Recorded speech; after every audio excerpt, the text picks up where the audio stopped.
வணக்கம் நண்பர்களே! இன்னைக்கு உணவு தளத்தில ஒரு ப்ராடக்ட் ட்ரை. சௌமியான் ஃப்ரீ மசாலா பவுச்சோட இது வந்தது. நான் ப்ராடக்ட் பிக்சருக்காக இத வெஜ் ஹக்கா நூடுல்ஸோட பவுச்ச காட்டுறேன். ஆனா நான் யூஸ் பண்ணது அ சௌமியான். இதே பிராண்ட்ல சௌமியான்னு சொல்லிட்டு சாஷேயோடயே வருது. ம். அதுதான் யூஸ் பண்ணேன். ஃபர்ஸ்ட்டு நூடுல்ஸ் எல்லாம் குக் பண்ணி அத ட்ரெயின் பண்ணிட்டு வாஷ் பண்ணி வச்சுக்கிட்டேன். அதுக்கு பிறகு இந்த பாத்திரத்தில வெங்காயத்த போட்டு நல்லா வதக்கிக்கிட்டேன். இந்த நூடுல்ஸ் பண்ணுறதுல எது நம்மளுக்கு ஒரு காம்ப்ளிகேட்டடான டைம் கன்சியூமிங் ப்ராசஸ்ன்னு பார்த்தீங்கன்னா, நம்ம அந்த காய்கறி கட் பண்ணுறது தான். ஸோ அத ஃபர்ஸ்ட்டு நம்ம பண்ணிட்டோம்னா, கடகடன்னு அடுத்த வேலைய பார்த்துரலாம். எப்பவுமே குக் பண்ணும்போது டைம் மேனேஜ்மெண்ட் ரொம்ப ரொம்ப இம்பார்ட்டன்ட். நம்ம ஆஃபீஸ் ஒர்க்ல மட்டும் டைம் மேனேஜ்மெண்ட் கிடையாது. குக்கிங் பண்ணுறதுலயும் நெறைய டைம் மேனேஜ்மெண்ட் நம்ம ஃபாலோ பண்ற மாதிரி இருக்கும்.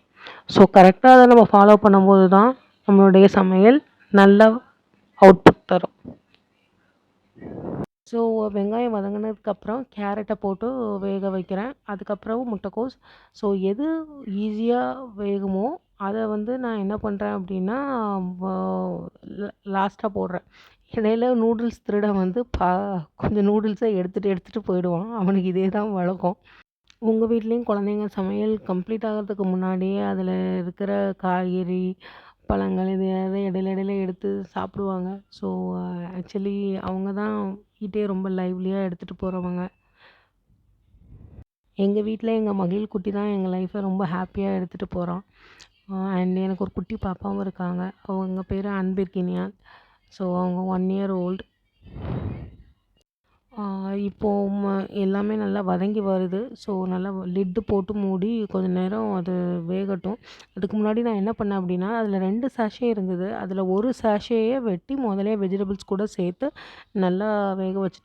அதுக்கும் கொஞ்சம் ஃப்ளேவர்ஸ் வரும் அப்படிங்கிறதுனால, ஆல்ரெடி இதில வந்து சால்ட் எல்லாமே நல்லாவே இருந்தது. அதனால நான் அடிஷ்னலா எந்த சால்ட்டும் ஆட் பண்ணல. ஸோ அது கொஞ்சம் நீங்க செக் பண்ணிட்டு பண்ணுங்க. இந்த மாதிரி ரெடிமேடா வர இதில நெறைய இதில சால்ட் ஆட் பண்ணி தான் வருது. இது நல்லா வதக்கி விட்டுட்டு, லிட்டு போட்டு கொஞ்சம் லைட்டா கூட தண்ணி தெளிச்சுட்டு கூட வி கேன் குக் திஸ். ஒரு ஆஃப்டர் 5 மினிட்ஸ் எடுத்து பார்க்கும்போது நல்லாவே வெந்துடுச்சு. நீங்க பாருங்க. அதில நான் கேப்சிகமும் லாஸ்ட்டா போட்டிருந்தேன்.